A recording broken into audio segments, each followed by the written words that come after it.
Hello, and welcome to Beyond the Lights. I'm your host, Chris Sitek.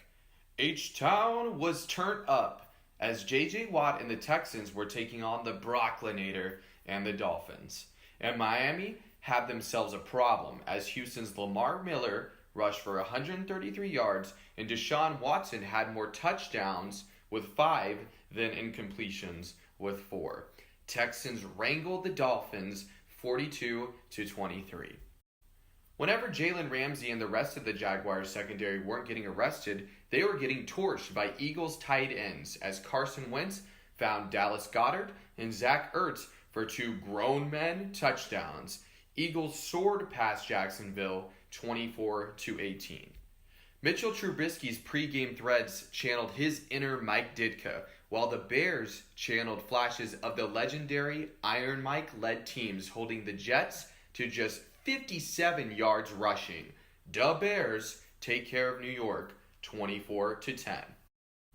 The Bengals had not beaten the Bucs since 1989, but coming off their second-worst drubbing under Marvin Lewis, you knew they would come out inspired, and they sure did, forcing the Bucs to bench Jameis Winston after his 4-interception afternoon, which led us to the moment we were all waiting for.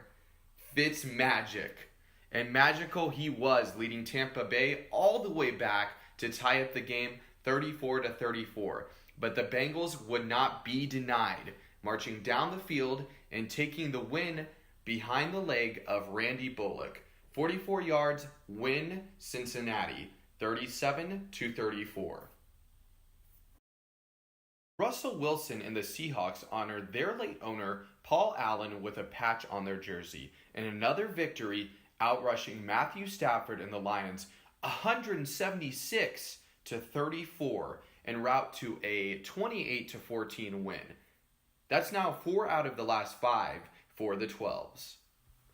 Kareem Hunt made safety Jonathan Simmons his latest casualty, hurdling him as the Chiefs hurdled the Broncos 30-23 to move to 7-1 on the season. Now, Denver gave Kansas City all they can handle, rushing for 189 yards, but guys like Dee Ford, who finished with 4 sacks, and Sammy Watkins, 100 receiving yards and a touchdown, staved off the pesky Broncos. Kansas City now moves to 19-1 against the AFC West under Andy Reid. Days after the horrific synagogue shooting, Pittsburgh held a moment of silence before they took on Baker Mayfield and the crumbling Browns at home. And what a story James Conner has been, battling back from cancer to single-handedly KO the Browns. He finished with 212 total yards and 2 grown man touchdowns in a 33-18 win. If you were to tell me through half the season, 33-year-old Adrian Peterson and the Redskins would be leading the NFC East, I would have called you crazy. Well, call me nuts, because Washington won another one, this time 20-13 over the New York Giants. The Redskins have been dominant on both sides of the ball, rushing for 182 yards and sacking Eli Manning 7 times in the road dub.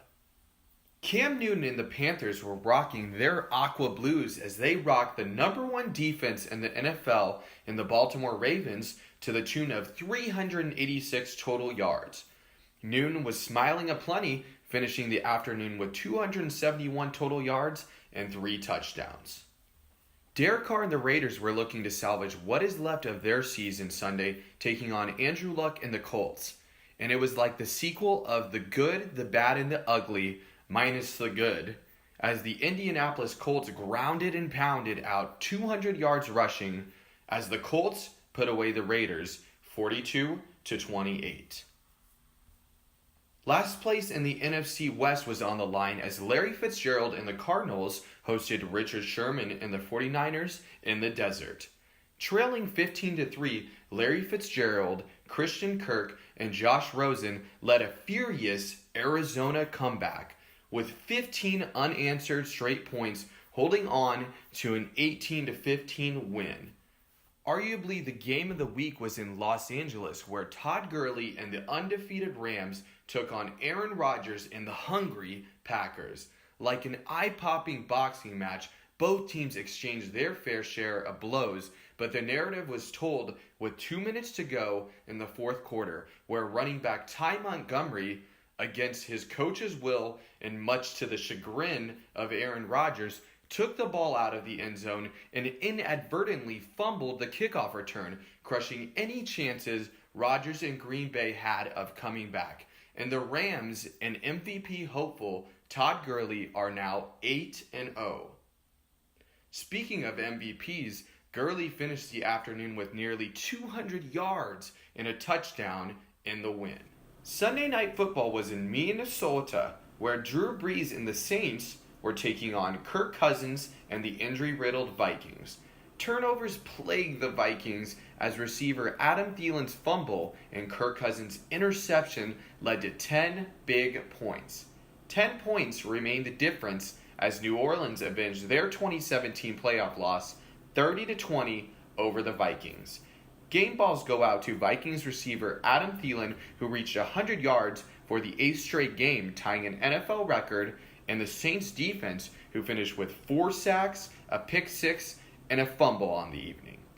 Coming into Monday Night Football, Tom Brady was a career 28-3 all-time head-to-head against Buffalo, and make that mark 29-3 for Brady and the Pats, as New England's defense held the Bills to just 46 yards rushing and hounded backup quarterback Derek Anderson with 3 sacks, 2 fumbles, and a costly pick six. Pats win 25-6. Now some news around the NFL starts in Buffalo as Bills running back LaShawn McCoy remains untouchable despite trade rumors circulating for the last month now. Cardinals quarterback Patrick Peterson looks to be in the same boat, as Peterson voiced his commitment through the organization through a tweet despite the frustrations of a disappointing season.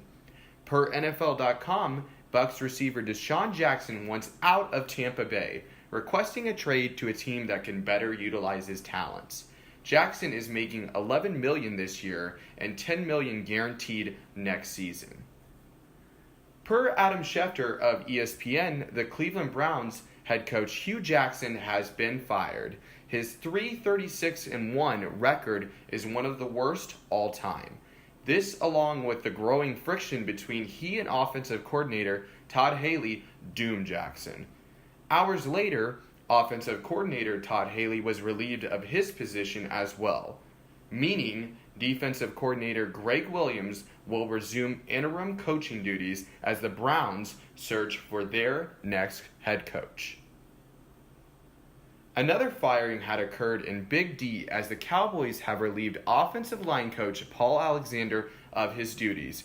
Per ESPN, Mark Colombo has been promoted and inherits a line that has their work cut out for them. Dallas ranks 29th in the NFL in passing and 26th in scoring, good for 4th and 7th worst, respectively, in the NFL.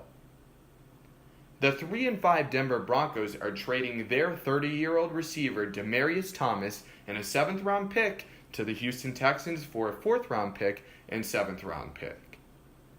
Thomas turns 31 in December, and Denver is looking at Cortland Sutherland to be the next Thomas, while Houston is looking for a legitimate number 2 receiver, with Will Fuller suffering a torn ACL last game.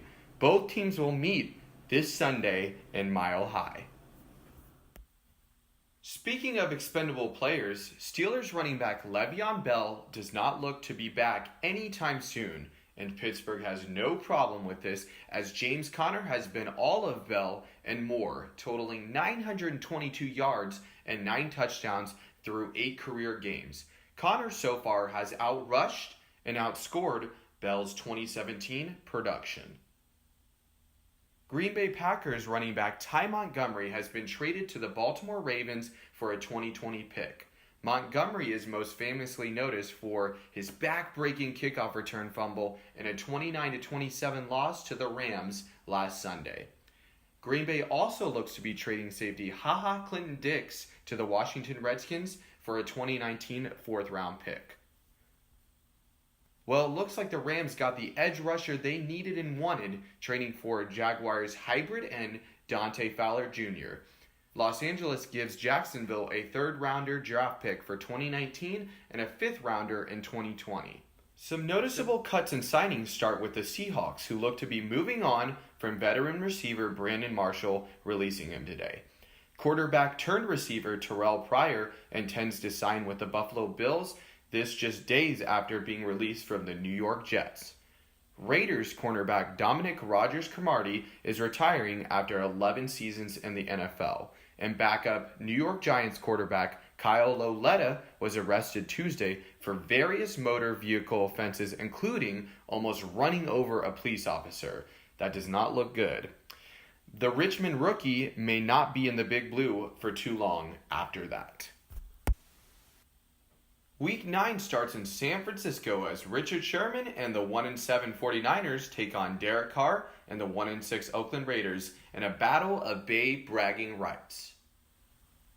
Mitchell Trubisky and the 4-3 Chicago Bears look to stay atop the NFC North when they travel to Buffalo to face the 2-6 Bills.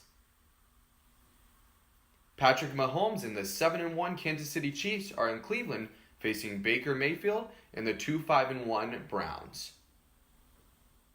An AFC East battle will go down in South Beach as Brock Osweiler and the 4-4 Dolphins host Sam Darnold and the 3-5 Jets. Two NFC North teams will look to bounce back in the W column as Matthew Stafford and the 3-4 Detroit Lions travel to Minnesota to take on Kirk Cousins and the 4-3-1 Vikings. Matt Ryan and the 3-4 Atlanta Falcons travel up to D.C. to take on Adrian Peterson and the 5-2 Washington Redskins in the nation's capital. Cam Newton and the 5-2 Carolina Panthers will look to remain undefeated at home as they host Fitzmagic and the 3-4 Tampa Bay Bucks. Joe Flacco and the 4-4 Baltimore Ravens will look for their second win against their bitter AFC North rival when Big Ben and the 4-2-1 Pittsburgh Steelers come to town. J.J. Watt and the 5-3 Texans look to make it 6 straight wins as they play Case Keenum and the 3-5 Broncos in Denver. Phillip Rivers and the 5-2 LA Chargers look to make it 5 straight wins as they play Russell Wilson and the 4-3 Seahawks in Seattle. Todd Gurley and the 8-0 Rams will put it all on the line as they take on Drew Brees and the 6-1 Saints in a very likely shootout in New Orleans. Sunday Night Football is in Foxborough where a battle of goats will surely ensue. Tom Brady and the 6-2 Patriots will host Aaron Rodgers and the 3-1 Packers. Monday Night Football is in Big D as Zeke Elliott and the 3-4 Cowboys will host Marcus Mariota and the 3-4 Tennessee Titans.